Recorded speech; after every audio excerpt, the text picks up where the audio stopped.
بسم الله الرحمن الرحيم إياك نعبد وإياك نستعين صراط الذين أنعمت عليهم صل على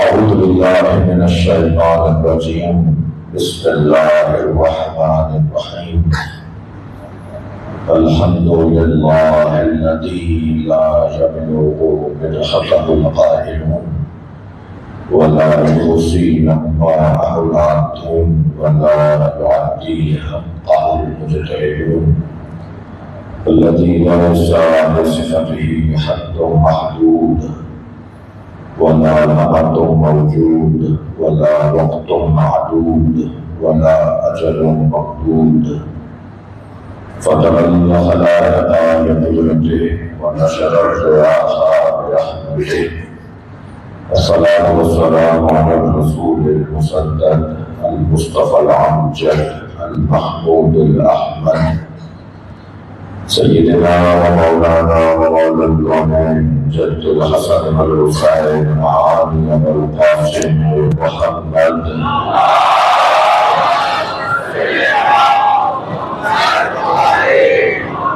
وآل الطيبين الطاهرين المعصومين الذين قال الله إنما يريد الله ليذهب عنكم الرجس أهل البيت ويطهركم تطهيرا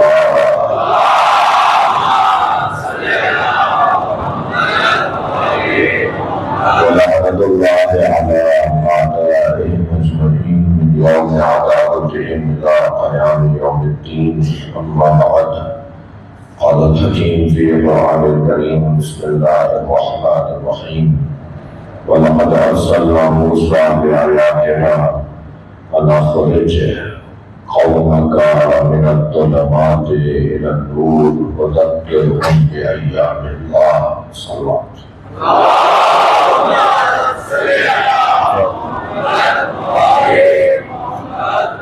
وسلم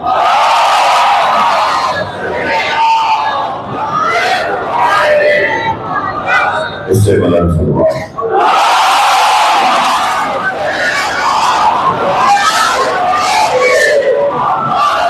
تھوڑا بہت ساتھ آ سکتے ہیں ایک سلوات پڑھتے ہوئے خوشحالی آئی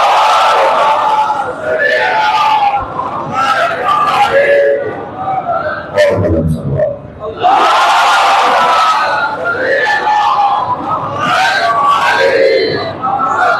اور بھی بلند سلوات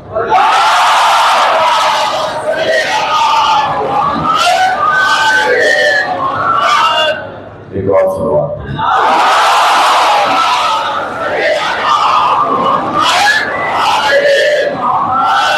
سورہ مبارکہ ابراہیم آیت نمبر 5 اللہ علیہ السلام نے حضرت موسیٰ علیہ السلام کے واقعے کو بیان کر رہا ہے اور واقعہ یہ ہے کہ حضرت موسیٰ نے جب اپنی امت کو فرعون کے شر سے بچایا اور اسے نجات دلوائی بلکہ لفظ بہتر کروں جب اسے نجات دلائی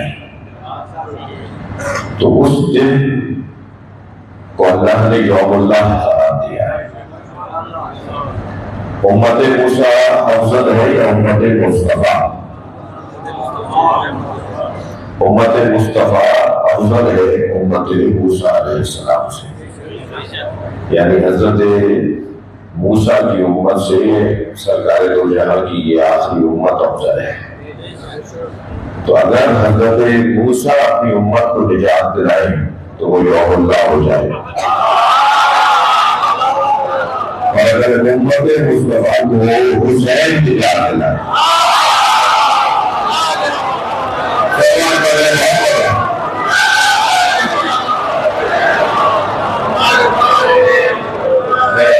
دوبارہ کر لگا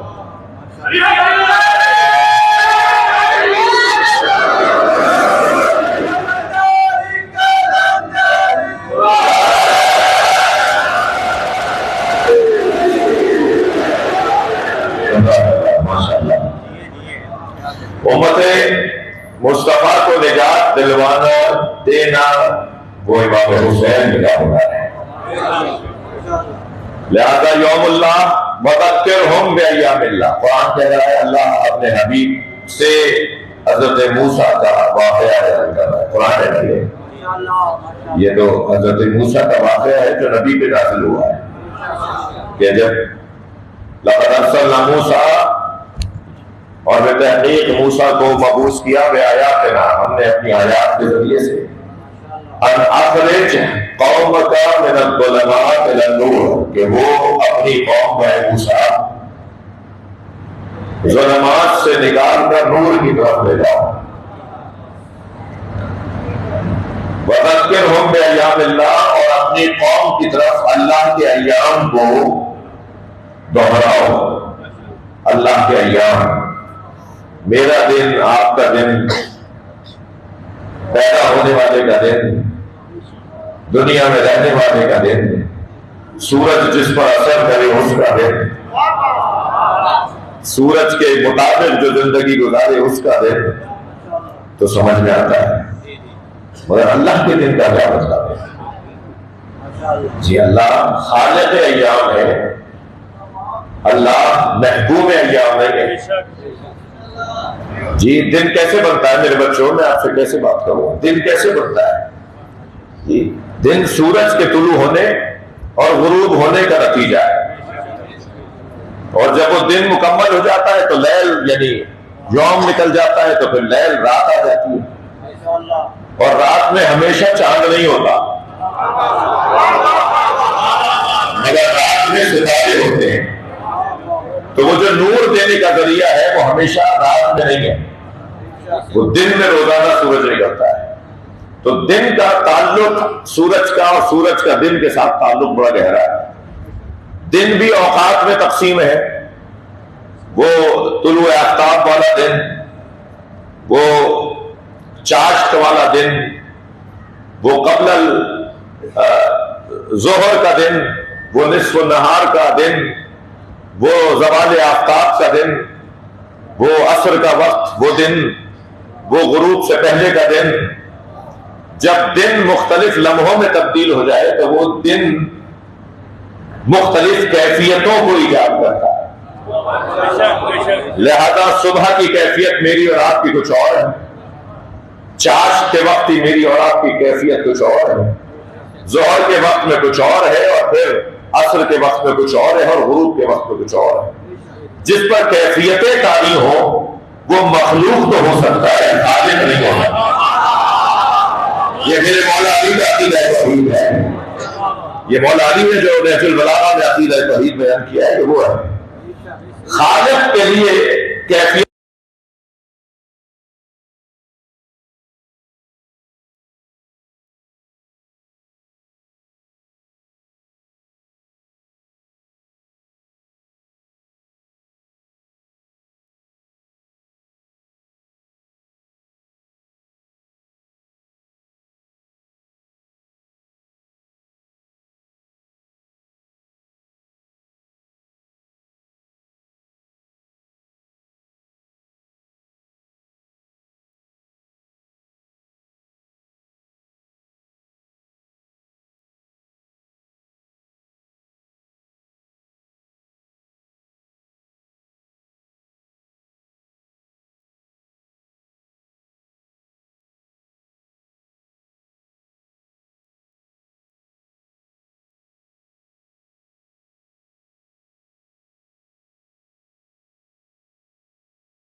کہ خانہ کعبہ میں، مکے میں خانہ کعبہ میں اللہ ملتا ہے تو ہم اللہ کو محدود کر دیں گے، اور اگر اللہ کو محدود کر دیں گے تو پھر اللہ الصمد نہیں بول پائیں گے۔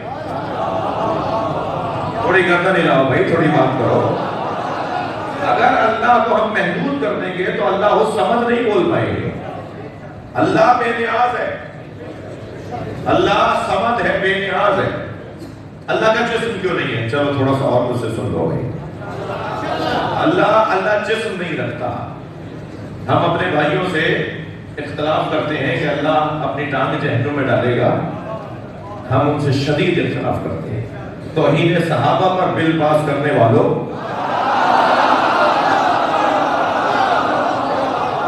اس روایت کو اپنی کتابوں سے کیسے نکالو گے جس میں تم کہتے ہو کہ اللہ جہنم میں اپنی ٹانگ ڈال دے گا؟ جب جہنم پوچھے گی حل من مزید، اور بھی کچھ ہے ڈالنے کو، تو اللہ ٹانگ ڈال دے گا۔ جو اللہ کی توہین کرے وہ تو مسلمان۔ بھائی صلوات پڑھ لیں محمد و آل محمد۔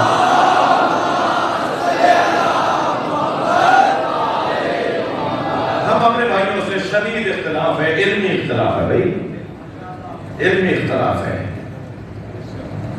اللہ کے جسم کے ہم قائل نہیں ہیں۔ پھر جب جسم نہیں ہے تو رویت بھی نہیں ہو سکتی،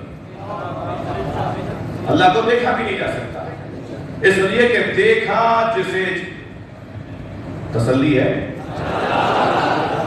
توحید بیان کروں، اس لیے کہ جسے دیکھا جا سکتا ہے نا، اس میں تین صفتوں کا ہونا ضروری ہے۔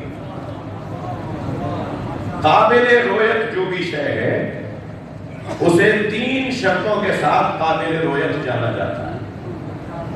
میں آپ کو دیکھ رہا ہوں، آپ مجھے دیکھ رہے ہیں، ذرا دیوار ہمیں نظر آ رہی ہے، مائک ہمیں نظر آ رہا ہے، آج کیمرے بہت زیادہ ہیں، ہمیں نظر آ رہے ہیں۔ میں ان سے محبت بھی کرتا ہوں اور ان سے گھبراتا بھی ہوں۔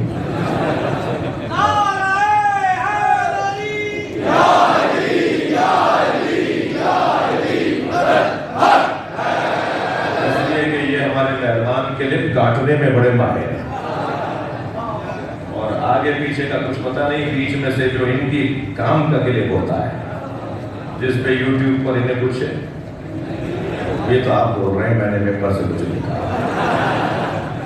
اور پھر وہ جو آدھا کلپ چلتا ہے نا، پھر جواب ہمیں دینا پڑتا ہے کہ خدا کے واسطے پوری تقریر سن لو، ہم نے اس سے پہلے بھی کچھ کہا تھا، ہم نے اس کے بعد بھی کچھ کہا تھا، اور ہمیں صفائیاں دینا پڑ جاتی ہیں کہ بھائی کے بیچ میں ایک تشریحی جملہ تھا، تو ہم نے تو پابندی لگوائی تھی بہت عرصے تک کہ ہمارے یہاں کی مجلس سے ریکارڈ نہیں ہوگی، اور صرف سرکاری مرادانی مجلس کا جو کیمرہ ہوگا بس وہی ریکارڈ کرے گا، جس پہ ہمارا تو کنٹرول ہوگا۔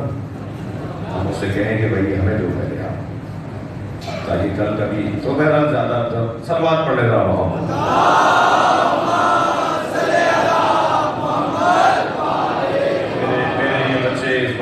رکھیں گے کہ آدھی بات نشر نہیں کریں گے، اس کے گلے ملک نہیں کاٹیں گے، بات پوری نشر کریں گے، بات آگے بڑھے۔ جسے دیکھا جا سکتا ہے قابل رویت جو ہے، اس میں تین شرطوں کا ہونا ضروری ہے۔ سب سے پہلی شرط اس میں ہونا، اس کے لیے قابل رویت منظر کے لیے جو نظر آئے، اس کے لیے پہلی شرط یہ ہے کہ اس کا جسم ہونا چاہیے، اس لیے کہ جسم پر ہی جوہر چڑھتا ہے جسے رنگ کہتے ہیں، اور جس میں رنگ نہیں ہوتا وہ نظر نہیں آتا، اور رنگ چڑھتا ہی جسم پر۔ آپ ہوا پہ رنگ چڑھا کے دکھائیے، ہوا جسم نہیں ہے نا، اس پہ رنگ چڑھائیے ذرا، اس ممبر پہ رنگ چڑھا ہوا ہے، ان دیواروں پہ رنگ چڑھا ہوا ہے، آپ نے اور میں نے کالے سفید مختلف کلر کے کپڑے پہنے ہوئے ہیں، ہمارا رنگ کالا گورا ہے، اس لیے کہ جسم پر جوہر چڑھتا ہے، جوہر یعنی کلر، رنگ، جی جسم پر رنگ چڑھے گا تب ایک شرط پوری ہوگی۔ دوسری شرط یہ ہے کہ دیکھنے والے کے پاس نور ایسا ہو جو اس پر غالب آئے۔ ابھی اگر یہ کیمرے روشنیاں جلائے ہوئے ہوتے نا، کیمرے چلائے اس کی لائٹ چل رہی ہوتی تو میں آپ کو نہیں دیکھ پاتا، کیونکہ یہ روشنی میری آنکھ پر غالب رہ جاتی ہے۔ سورج کو دیکھ پاتے ہیں ہم؟ سورج ہمیں نظر ہی نہیں آتا، ایک لمحے کے لیے دیکھتے ہیں آنکھیں بند ہو جاتی ہیں، اس لیے کہ وہ نور ہماری اس نور سے پر غالب ہے۔ بہت بڑی روشنی سامنے چل رہی ہے، ہمیں نظر نہیں آئے گا، تو جسے دیکھا جائے گا، جسے دیکھنا ہے، لازم ہے کہ اس پر ہماری آنکھوں کا نور غالب آئے۔ تیسری شرط قابل رویت وجود کے لیے یہ ہے کہ مناسب فاصلہ ہونا چاہیے۔ اگر مناسب فاصلہ نہیں ہوگا تو نظر نہیں آئے گا۔ آپ اپنے ہی ہاتھ کو آنکھ پہ رکھ کے ذرا بتائیے کیا نظر آ رہا ہے؟ آپ کوئی تحریر، کوئی کاغذ، کوئی بھی شے اپنی آنکھ پر رکھ کر بتائیے کہ کیا نظر آ رہا ہے، نظر ہی نہیں آئے گا۔ آپ سے کہا جائے گا ذرا دور ہٹاؤ، ذرا پڑھ کے بتائیے بھائی کیا دور ہٹاؤ۔ وہ آپ مناسب فاصلے پر لے کے جائیں گے تو آپ کو تحریر نظر آئے گی۔ فاصلہ ہونا ضروری ہے۔ یہ تینوں باتیں روشن ہیں، تو اب ذرا اللہ کے بارے میں سوچیے جس کا ہم سے فاصلہ ہی نہ ہو۔ بھائی ذرا ایسے ہی بولیے جیسے آپ اللہ کے علی پہ بولتے ہیں۔ صلوات پڑھے ذرا محمد و آل محمد۔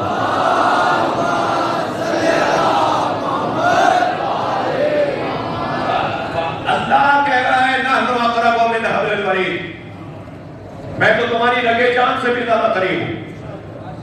میں تم میں سے کس سے دور ہوں؟ تم مجھ سے دور ہو۔ اگر میں تم میں سے کسی سے دور نہیں ہوں تو اللہ تو دور ہی نہیں ہے۔ جب فاصلہ ہی نہیں ہے تو فاصلہ مناسب ہوگا تو دیکھیں گے۔ دوسری شرط یہ ہے کہ جسم ہو تو جوہر بنے، جوہر چڑھے گا تو نظر آئے گا۔ اللہ کا تو جسم ہی نہیں ہے، اللہ کا جسم نہیں ہے۔ اچھا کیوں جسم نہیں ہے؟ بچے ذرا غور سے سن رہے ہیں، مجھے میرے اوپر یہ ان کا احسان ہے۔ کیوں اللہ کا جسم نہیں ہے؟ اس لیے کہ جسم مکان کا محتاج ہوتا ہے۔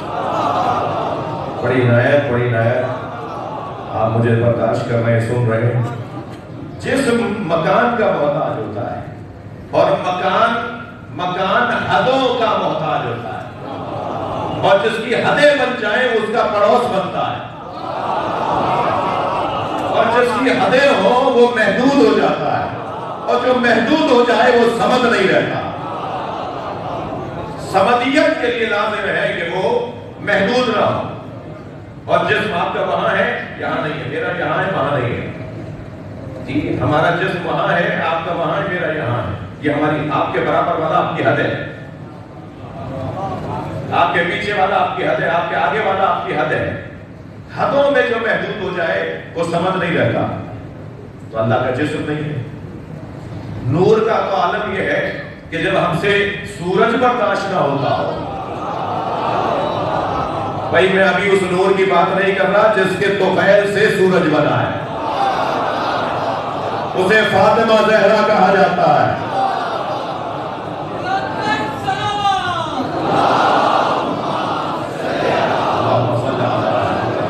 سیدہ کی ذات پہ بلند تر صلوات۔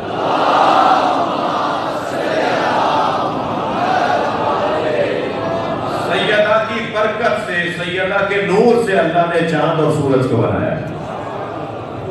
زہرا کا لقب کبھی موقع ہو تو میں تشریح کروں۔ زہرا چمک، روشنی، جس کے ایک لقب سے سورج بنتا، اس کی ذات سے حسنین بنتے۔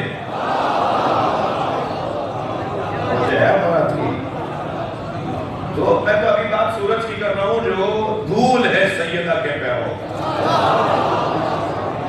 ابھی تو اللہ کی بات، صلوات پڑھ لیں محمد و آل محمد۔